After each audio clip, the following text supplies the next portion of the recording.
How's it going, Scrub Gamers? Welcome back to another video here at ScrubGames, and today we have a different one. Today we have a Never deck profile, and for this one I'm going over my Double Cunning Boba list, because Boba is one of my favourite leaders from the first set, and one that as soon as I started looking into the game and kind of looking at the options of the leaders, it was the first one I looked at for. That was the one I kind of want to play. It kind of suits me and my playstyle, and 100% wanted to play it out. And also Double Cunning was the kind of like aspect combination I wanted to play for it as well, so I'm here to give you a look at what my list for it is. And yeah, it's just one of the most versatile leaders, and it's fantastic as well. Also, such a great character. Now, if you are looking to kind of understand how to build a deck in each of the different leaders, I do have a understanding how to build series, going over all the set 1 leaders to help you understand how to build them, how to build the decks to best suit you. So if you're interested in those, check them out. I haven't got all of them out yet, I don't think so, but they're coming out because we're doing every single leader. But for now, we're going to go over my Double Cunning deck list for Boba. And before we go into it, feel free to like, comment, subscribe. It helps out the channel greatly. And also by clicking the notification bell, you can get alerts to when my videos do drop, so you can watch them there and then or at a later time. And it helps support the channel as it grows. So that the way, that little advertisement thing, like a little push there, we're going to go into leader and check out my list for Boba. So for Boba, we're going Double Cunning because it's just a fun combination, and also it gives you some really powerful cards in double aspect. And Cunning has probably the better of the a double aspect cards, and ones that all 3 of them, because you get 3 so far in each aspect currently for set 1, and all 3 are very good and all very good to use, and at least 2 out of 3 very good benefit in Boba, and one of the other ones has a good combo with some of the cards in the first set as well. So let's have a look at the lead, and we see it's Boba Fett, one of the most versatile leads, because it's one that helps you get more resources than you actually have, because you can untap ones after using it. So to play things, you have to tap resources to play things, but then Boba's got an effect which allows you to ready or untap some of your resources at your energy, so you can play more things in a turn. So if you've got 5 resources, you can get some of them back, so you can use all 5, get some back, and play more things. So really useful, and all you need to do is make an enemy unit leave place. That can either be from defeating it, so KOing it, or bouncing it back to hand, or bouncing it off the board. You can do that, or even capturing, which is a new mechanic we get in set 2. So while it's in the leader area, you can do that to get 1 resource, but when it's deployed, with its great stats of 4/7, you just need to attack, and then as long as after it's attacked and survived that attack, if an enemy unit is left play, you get to untap 2 resources. You get more when it's deployed, but only just 1 when it's a leader area. And you can deploy it as early as turn 5, which in this it will be not as early as 5 resources, which is turn 4, because we're not playing ramps, so we can't get out sooner, but still turn 4 is not too bad to wait for it. And yeah, this is really good. You can deploy this pretty early, very good stats for its when it deploys, and also a very strong effect on it. And for our base, we're just going for the simple 30 health base, vanilla base, because the rare base for Cunning, or yellow, is not the best, and I'd rather have a little bit of extra health than an effect that I don't feel I'm going to make much use of really in the game. So going into the list, so we've covered lead and covered the deck base, so we're going to go into the cards in there, and first we'll start off with the 3 double aspect cards, like the things we're sacrificing the whole other aspect to basically have access to, and we're using all 3 of them, and we're using a full 3 copies of each. So we're using Cunning, the double aspect event, Cantina Bouncer, the double aspect unit, and then Bodhi Rook, the double aspect unit as well. So Cunning's a very nice one because it does cost 4, so you can't play it until turn 3, but then it's very, very good because it gives you the option of using any 2 of any of the 4 options available. You can't use the same one twice, but you can choose any 2 and in any order. So you can either return a non-leader unit with 4 less power to the owner's hand, so it's a great way to trigger Boba's effect to get some untap. You can either give a unit an extra 4 power for the phase, so it hits a lot harder. So either it can kill something that's quite big, or hit harder at your opponent's base. You can exhaust up to 2 resources, so you can tap 2 till your opponent's units down, so they can't basically be made use of, so they can't attack or anything like that. And the last option is you can make your opponent discard a random card from the hand, giving a little bit of hand control there, which is quite nice. So it's great because it's straight away, so it helps Boba trigger its effect to be able to untap more resources, so you can basically, this becomes a little bit cheaper because it's going to straight up trigger your leader's effect. And also you got some other nice effects like control with tapping 2 resources, make it a lot stronger so you can push more damage, or even make your opponent discard a card to kind of give a bit of hand control. Because in the early turns of the game, you're kind of limited in how many cards you have in your hand because you don't draw too much. You draw 2 a turn, and you resource 1. And then early in the game, you want to be making sure you're resourcing to actually have resources to play things. Because if you're not resourcing, you're not really having enough to play like some of the bigger threats in the game, unless you're playing aggro. So it's a very good event, and we play 3 copies of it because we want to make use of it, and it's just very, very good. And also then we got Cantina Bouncer as another one. So this is a unit that's a bit more costly, but you can get out the same turn that Boba deploys, so you can make full use of it. And it's another card that allows you to trigger your leader's effect to be able to get that untapping of resources. Because it's a when played, return any non-leader unit to his owner's hands. You can always use it on your opponent's cards to kind of put them back in your hands, so with things having summoning sickness, not being able to attack the same turn it's played, unless as ambush, but even then that just goes to the units and not to bases. You can kind of put your opponent back if they go and play something out. You can always bounce it back to hand, so they then don't get to make use of it and have to spend resources to play it again. A very good card for this. And we play 4 free copies because it's very good, easy way to do it. And if you do it the same turn you deploy Boba, you can get the full untap free on the deploy turn. So then untap 1 before it deploys, deploy, swing, untap another 2, deploy and play and everything after. So you can get 8 resources worth in a single turn, which is very, very good.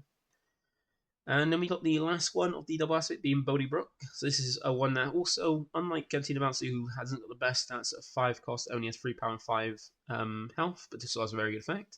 It's got everything. It's got it's the cheapest free, so it can be played as early as turn 2, and it's got very good stats for its cost, being a free. And it's got a nice one play where you get a look at your opponent's hand, so you have that hand knowledge to know what they've got in their hand, and make them discard any non-leader unit from it. Or you get the basically discard a non-leader unit from it. So you get a look at the hand, have a bit of hand knowledge, and if you've got anything that's not a unit, being like upgrades or events, you get to rip it from the hand, which is great. And especially if you're going first on turn 2 against a deck that has got command and wants a ramp, if they've got that resupply in the hand, you can use Bodhi to basically look at the hand, see it in the hand, rip it out so they can't get their ramp. So you kind of like hold them off the turn unless they've got 2 of them. So these are all ones that we're going to play 3 copies of because it's very, very strong, very, very useful, and also you've got some good synergy with Bodhi as well compared with other cards. So that's the double aspects, the reason why we're playing the double aspect, because of these 3. Currently that's all you have in terms of double aspect for set 1, but as we get more sets, we get more options currently for turn 1. This is probably the double aspect that has the best use of all 3 of their ones, whereas most decks just use like 1 or 2. So next we have Viper Probe Droid, and this is one that goes very well with Bodhi Brook because you can see from the cost, it costs 2, so you can play as early as turn 1 compared to Brody has to be at least by turn 2. So turn 1 you can have this nice little combination here where you can go Viper Probe Droid turn 1 and then Bodhi Brook the turn after, because Probe Droid is very handy just where when it's played, you get to look at your opponent's hand and basically see what's in it. So if you do this turn 1 and have a look at your opponent, have a little sneaky peek at your opponent's hand, see what they got there. If you see they've got some events in their hand or some non-units in their hand, then next turn you can play Bodhi if you have them together, and then you know they've got a non-event in their hand, and you can rip it out their hand. If they don't resource it, they can potentially know you're going to potentially rip it out and play Bodhi, and then resource it so you don't hit anything in their hand.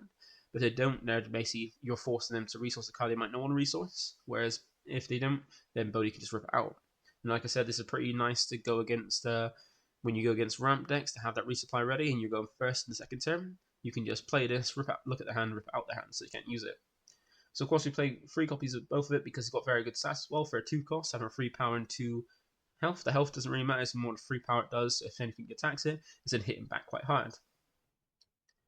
Then next we've got Bib Fortuna, so I've gone for this Bib as also because this is more of like a tricky deck, it's supposed to be like make use of all the tricks, so this is like Tricky Boba, because you want to make use of all the many trick events and trick cards you have in Cunning. Because Bib's a really nice one, is once again is never a good card you can play as early as turn 1, and what doesn't have the best power in 1 does have some decent bulk in free health, and also has shielded, so it means when it comes in it gains a shield, meaning that at first basically anytime it would take damage, it's the first time it would take damage, it's you take off the shield instead. And this is really nice because you've got a nice little action effect where by tapping it you get to play an event from your hand and it costs 1 less. So you can play like things like Cunning, like turn earlier by being able to basically play it as 3 instead of 4, and make use of like your leader's effect to kind of get this, give a bit of discard, make something stronger, things like that. Just make use of great events like that. And it's a really good effect, especially since you might not want to attack or want to use some events earlier. And there's some events that help trigger Boba as well, which could be good, and some events that you might want to play a little bit earlier. Also, along with that, we also have Jabba, so never unique unit, and also you can tell that these cards are unique by the little star they've got before their names. And Jabba is a never unit, and that's really nice. It comes down as early as turn 3. And this is a really nice one, because just like Bib, it doesn't have the most in terms of like offense. Bib is a power, but it's got very, very good bulk in 8 health, which is quite hard to take out in one go. It also has some very nice effects. The first one is each trick event you play costs 1 less, so this combined with Bib means you can play a event using Bib's action effect for 2 less if you got this, as long as it's a trick card. And just because generically, while you've got trick on board, allow you to, well, Jab on board to play trick events or trick cards, trick events in general. 1 cheaper is really nice. And it's got a really nice play that goes well with the trick events, where when played, you can switch the top 8 cards of your deck and add a trick event from them to your hand. So it's really nice to basically just play out Boba, look at top 8, grab a trick, then shuffle the rest, put in the bottom of your deck, and just add that trick to your hand. And there are quite a few trick events in there in the deck that we're going to use, and we'll show the reason we're playing both these together. So some trick events. We've got Shoot First. This is a 1-cost trick event, and we're playing it at 3.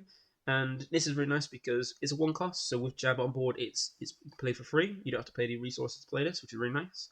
And it gives you a really nice effect of allowing you to attack with a unit and give it an extra +1 for that attack, so attack with something that's a little bit stronger. And it also has the extra benefit of allowing the attacker to deal combat damage before the defender, meaning that if you do damage that can defeat that unit, if you do enough damage using this to defeat that unit, you do the damage, but you don't take any damage back because you dealt damage first, and it's defeated before it can deal damage back, thanks to the effect of Shoot First. So it's really nice trick, and better benefit of making it cheaper, not using any resources when you got Jab on the board. Then we've got Asteroid Sanctuary, a very nice one, a never trick event. So with Jabba it comes down as 1, and with Bib you can play it for free using Bib's effect. And it's got a nice thing that add a bit of control because you can exhaust the enemy unit, make it so something that would be able to attack that turn. If you can do it before they can attack with it, you can exhaust it so it can't be used, and then give a shield token to a friendly unit that costs 3 or less, and put in more shields on Bib to kind of protect it so it stays around longer to play out some of these trick events cheaper. So you got 3 copies of that because it's a really nice one. It's a never trick event that adds to Jabba's potential to get something from the top 8. Then we got Waylay, a really good trick as well, and one that really benefits Boba because it's a never trick event. A bit more costly at 3, but still that's completely fine, not bad. And especially with Jabba on board, it comes to 2 costs, and by Bib you can make it so you can play it for 1. And it's really nice because what it does is return a non-leader unit to its owner's hand, so you can either bounce one of your own cards or bounce one of your opponent's. And the really nice thing about that is that it's a never card that facilitates Boba's effect to trigger the untap, so you can play it for as cheap as 1, bounce on your opponent's board, and then you can potentially swing with Boba if you got deployed and untap 2, so you can get extra 1 resources while like removing a threat off board, which is quite nice. So play another 3 copies of this. And then we got the last of the trick cards, and one of the main reasons why I wanted to put in Jabba and Bib in and try like a more focus on a double cunning build, which is I had no choice.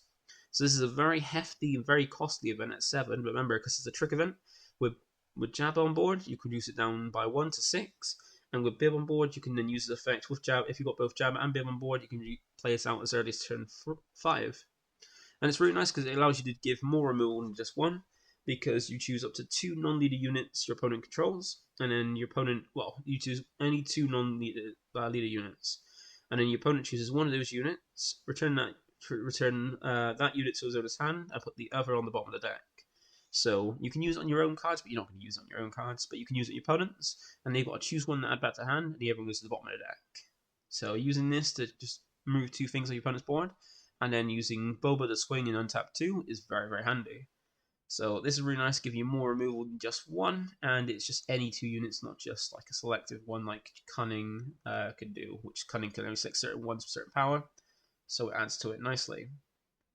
And I thought this was quite a nice idea because then putting 1 card to the bottom of the deck means your opponent's not going to have access to it, and your opponent's got to really think what they're going to keep, and at least 1's going back to the hand, so they have to pay out the cost of it to play it out again, so it could be really, really handy.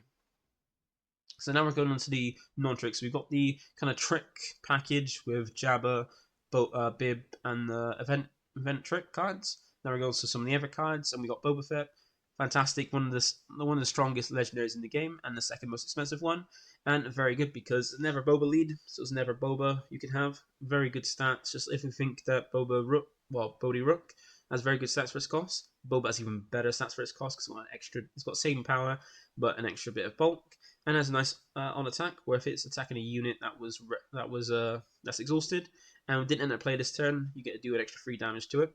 So you can take out things that are bigger, or even take things out and finish things off before you even do the damage back. Because if you do enough damage to a unit before you exchange damage, like with his effect, you don't take damage and the unit's defeated before. So we got 3 copies of Bib. If you can afford them, you can always switch this out for something else if you want to. If you can't afford Boba, but I'm just basically bringing the list as I would build it because I've got all the cards for it, and I'm going to look forward to get some games in with it. Then we got 3 copies of Boss. This has a really nice effect as well because it gives you an extra bit of ambush as well, so you can control the board a little bit easier by like bringing this down and attacking. And he's got a nice little beneficial effect where when you play an event while he's on board, you can deal 2 damage to your units. So while you're doing all your trick stuff, you can also like chip away at some things, do a bit more damage to stuff, and also so you can bounce things that are not leader units and then chip damage on your opponent's leader. So we've got 3 copies of that. Then we got 1 copy of Bounty Hunter Crew. It's a never ambush unit, so you can bring it out a little bit costly at 6. Then ambush allows you to come and like attack a unit, potentially take something out, or finish something off that's already damaged. So you can trigger Boba to untap with some resources. And it's got a nice little when played. It allows you to return any event from your discard pile back to your hand, so you can reuse some of your events, so get some of your trick events, or even cunning, which is quite cool. We only play 1 because it's not the best, because stats aren't amazing for its cost, but having ambush allow you to finish things off. It takes out something cheap, so you can have Boba give you some untap, and also allowing you to get back some units basically makes it worth really having 1 copy, but it's one that you can always decide out. Like one of those things where it's like a one-off tech choice, where you can either, if you see it, it could be good, or if you see it and you don't really want it, you can always resource it, but then it's not too much of a bother. Then we have some of the space units, so those are like all our ground units. We got most of those done. Then we got some space units because you want to kind of have some presence in space. And I've got 3 copies of Pirated Starfighter. So you might be thinking, like, where, like we have more space units, but like, why isn't the first one you go over like Cartel Spacer or even like the Alrim Headhunter? Because those are very good cheap boss units. Well, I want to kind of make use of some effects. We got quite a few of when played effects. So we've got Bodhi, we got Cantina Bouncer, we got Jabba, we've got Bounty Hunter Crew, things like that. We got some very good on-play effects. And with Pirate Starfighter, it's got very good stats for a 2 cost, 2 and 4, and also having raid 1, meaning when it attacks, it does an extra 1 damage. Well, it gains 1 extra power on it when it attacks. But it's one that can be played on its own because it's got a when played, you have to return a friendly non-leader unit to its owner's hand. And that's a big downside of the card, but thankfully you can make use of it by playing it out after you've like played out things, made use of when to play effects like Cantina Bouncer, Bodhi Brook, stuff like that. By playing this out after it's been used or attacked, and then bounce it back to your hand so you can play out again and get use of this when played. Like having Cantina Bounce on the board, swinging with it, and then using Pirate Starfighter so you can bounce it back to your hand, so you can play it again next turn and kind of have another way to kind of trigger Boba is very, very handy. So you've got 3 copies of that because it's just very handy to make use and reuse some of your when played effects. Then we've also got 7 Fleet Defender, being a very good space unit, being a 3 cost that has decent stats at 3-2. But the nice thing is it comes in shielded, so the first damage it would take, it basically loses the shield instead. Very nice card. And then we've, of course, got 3 copies of Fett's Fire Spray, being like the one of the best space units you can get, and especially very good with Boba, because if we run Boba running Fett's Fire Spray, because he's got a very nice effect where when played, if you control Boba or Jango Fett, either as a leader or as a unit, then you get to ready this unit, so it comes in straight away to be able to attack, which is very cool. And he's got a very nice action of paying 2 to exhaust a non-unique unit, so if you're getting later in the game and you're trying to do a bit more control, it has that nice effect. And it is kind of expensive at 6, but it's got very good stats for its cost at 5-6 as well, especially in the space race. It could be very handy. Now we come to the last 2 cards, and we've got the last 2 event cards, because remember, all the first ones we've shown on all the events, we're playing a lot of the trick cards to kind of make use of them, to play them a little bit cheaper, make use, because like Astral Sentry is very nice to kind of protect things like your unit Boba, your Bodhi, your Bib, your space units, stuff like that. Whereas like you've got Shoot First to kind of control the board without taking damage back, Waylay to kind of bounce things your opponent controls back, and then had no choice to control your board while triggering Boba. You've got some other units that could be quite handy as well. So we've got 2 copies of Surprise Strike. So it's a 2-cost event, which with Bib can be made cheaper, but not with Jabba, because it's a tactic event, not a trick event. But it allows you to attack with a unit and give an extra free power for that attack. So you can kind of finish off bases by just going in with a swing, extra free on it, trying to finish off there out of nowhere. And the last two we got is 2 No Good to Be Dead. So it's a nice little control one, because with how the turns work in Star Wars, you don't have like in most games where you have a phase where you like draw and charge at the beginning and then have your action phase or your main phase. You have your action phase in the beginning where you do all your stuff like playing cards and deploying and things like that, and using effects. You have that first, and at the end of the turn, you have your resupply play phase where you draw resources and untap. So with the No Good to Be Dead, where you can exhaust a card in that turn, it comes to the end of the turn when you normally draw resource untap. It can't be resourced this round because that counts at the end of the turn when you resupply. That is the same as in the same round. It can't resource what's untapped then. So then you go to the next turn, it stays resourced and it's exhausted, and that's 2 turns as long as you've done it before they've made use of it, like tapped with it or used the effect to tap it. And they basically have 2 turns but they can't use a card. Very good, especially when your opponent deploys a leader. Just go tap it down. Now for 2 turns, it can't be used. Is very, very nice. And we only play 2 copies of each of these because they're not as important as like the trick events. Kind of make use of that. They kind of control the game, but they are like nice cards that you kind of do want to see later in the game to kind of stop things off, like hold off things when No Good to Be Dead, like when leaders deploy late game, or surprise strike when the late game and you want to finish off a base with basically throwing a swing through and give it a bit more power, a bit more oomph to it. But as the main list, we've stuck to 50 cards, so we're stuck at a nice 50 so you can have more consistency, making sure you can see everything quickly, because the more cards you have, the less consistent the deck gets, but the less cards you have, the more consistent it gets, and we go on to a minimum of 50 cards to make that sure that consistency is on point. Not only that, we do have a side deck. Now, you do have limited cards where we're just playing double cunning and only have access to cunning cards without incurring aspect penalty.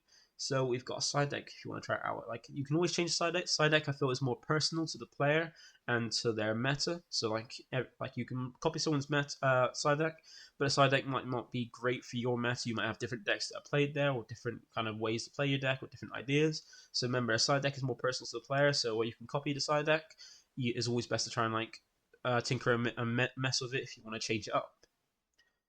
But from my side event, as you can see, I got an extra copy of both No Good to Be Dead and Surprise Strike in the side. So if I need a 3rd copy of each for certain matchups, I can slide that in. But then we've got 3 other cards we've got in here to kind of put in as well. So remember, you can have 10 cards. So we're playing the full 10, so we've got 8 cards covered between these. First one is we got Cartel Spacer. You might have been thinking, like, where is Cartel Spacer? Why is it not in the deck? Well, I thought the Pirated Space Starfire would be a bit more useful in kind of like bouncing back things that have when played, so play them out again, over a Cartel Spacer, because a lot of time when I've had Cartel Spacer, hasn't felt as great as you so you have to have someone not know about it or not really play into it to be able to like get to full potential of it, and it's not got the best stats compared to Pirate Starfire. It does have a really nice on play when you can rest something that, as long as you control never cunning unit, you can rest something that has a that's 4 or less cost as long as you control never cunning unit, but its stats aren't the best, so I'd rather go with a card that has better stats and can kind of make use of like some things like reuse when played effects, can make use of it and get more control in the game. Because some of the one player for units I want to use, like Cantina Bouncer, which triggered Boba, whereas Cartel Spacer doesn't really. But if I feel like I need a bit more control, I'll go with Cartel Spacer. Then we got Gamorrean Guards, so it's very lacking Sentinel. Like, I'm not really worried about Sentinel, I'm not putting anything there, because I'm trying to control the board by bouncing things back, getting things off the board so they can't really get to attack or anything like that. But in case there's decks where they can spam reload to the ground and things like that, Gamorrean Guards is very nice, because you control this never cunning unit, which you can hopefully get one and have it stick around. Then you gain Sentinel, meaning you have to go through you have to go through this card rather than before you go into another unit in the same arena or to a base. And at 4 cost, having 4/4 to stats is very decent, and it's very nice, good quality stats for its cost. So we have 3 copies of each of these. That means we've got 2 cards left in the deck, and here we go. We've got 2 copies of Chimera as the last card inside. Now this is a very high costing card, 8, but given the fact that you control him by putting things back your opponent's hand, making him bounce back things, Chimera is a nice little one because it's an 8 cost in the space race. So if you want to go higher in the space race, you can go for that. Very good stats, 8/7 as well, so very hard to take out. And it comes in shielded, so even harder to take out unless they use against the removal, like things like Vanquish. And it's also got a very nice on attack where you name a card, your opponent reveals their hand and discards a card with that name from it. So where you're going to keep bouncing things back to your opponent's hand, putting it back, things like that, just like bouncing it back, things off board to kind of stop them from playing it, have it back so they can use it again. If they can't immediately play it back and you've got Cabera out, you can always swing, name that card, ditch out of hand. So if you want to get something off the board and decide it, but you want to like attack it, but you can only bounce it, you can always bounce it back the hand. Swing a Chimera, name that card, in the drop it goes. And that's it. That's it for the main and sideboard. So that is the list. If you want to give it a try, like I put the link to this deck planet. So if you want to kind of look at it as a whole and kind of amend it yourself on that planet, you can feel free to do so. The link in the description below. But this is my Double Cunning Boba deck that I'm going to try and get some gameplay of as well. I'll see if I can go into the lookouts locals with it, and yeah, see if I can get some games from the locals lookout if I've already done that, or we'll do that in the future. And maybe even get some gameplay with people on my Discord as well. Remember that if you haven't joined it with Discord, go ahead and join it. We do some gameplay in there, like we've got gameplay and a discussion like regularly with Star Wars, and we've got the league up and running as well. It's either started or going on, or sign up already now. You can go and check it out. But that's it from me today. Thank you for watching. Feel free to like, comment, subscribe, and I'll catch you next. And if you want me to go over any specific deck, feel free to drop that below, and I'll try and see if I can get a deck list for you as best as I feel I can make. That's it from me. Thank you for watching. Bye for now.